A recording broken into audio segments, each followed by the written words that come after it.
फ्रान्सची jet, drone आणि Israeli Russian missiles युद्धादरम्यान भारताने गिअर बदलला, सज्जतेवर लक्ष. इराण विरुद्ध अमेरिका, इस्रायल यांच्यात युद्ध सुरू असल्यानं जगाची चिंता वाढली आहे. जगातील परिस्थिती अस्थिर होऊ लागली आहे. त्यामुळे संरक्षणाचा विषय ऐरणीवर आला आहे. इराण विरुद्ध अमेरिका आणि इस्रायल युद्धामुळे मध्य पूर्वेतील परिस्थिती बिघडली आहे. जगातील एकूण अस्थिरता पाहता भारतानं आपली हवाई सुरक्षा वाढवण्याच्या दिशेने वेगानं पावलं उचलण्यास सुरुवात केली आहे. रशियाकडून S-400 सुदर्शन हवाई सुरक्षा क्षेपणास्त्र यंत्रणेच्या आणखी 5 तुकड्या खरेदी करण्याचा निर्णय भारताने घेतला आहे.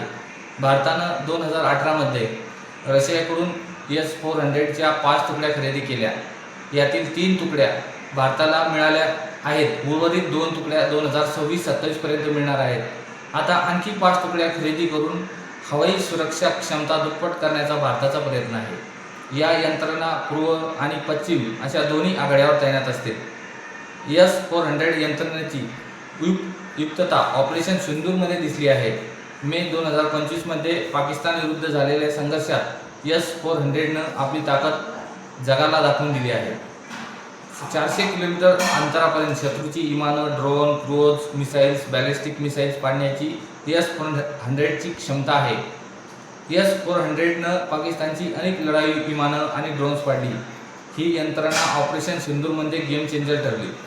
चीननं तयार केलेली HQ-9 यंत्रणा इराण-इस्रायल संघर्षात सपशेल अपयशी ठरली आहे. भारतानं फ्रान्सकडून SCLP स्काल्प क्षेपणास्त्र खरेदी करण्याची तयारी सुरू केली आहे. या लांब पल्ल्याच्या क्रूज क्षेपणास्त्राचा वापर भारतानं ऑपरेशन सिंदूरमध्ये केला.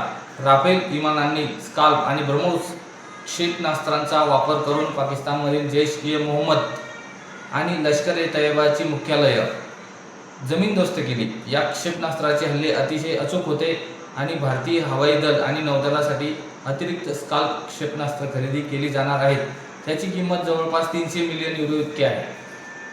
भारतीय हवाई दल आपल्या ताफ्यातील राफेल विमानांसाठी मेटिओर क्षेपणास्त्र इतका आहे. नौदलाकडे असलेल्या 26 राफेल मरीन लढाऊ विमानांमध्ये ही क्षेपणास्त्र लावली आहेत. पुढील 3-4 वर्षात ही क्षेपणास्त्र भारताला मिळतील. यासोबतच भारत इस्रायलकडून बराक 8, रशियाकडून पेंटसिल ड्रोन विरोधी RVVBD क्षेपणास्त्र खरेदी करणार आहेत. सोबतच स्वदेशी आकाश आणि QR-SAM यंत्रणा मजबूत केली जात आहे. भारत S-500 यंत्रणा मिळवण्याच्या प्रयत्नात आहे. ही यंत्रणा हायपरसॉनिक क्षेपणास्त्र आणि स्टील्थ विमानं पाडू शकते. धन्यवाद.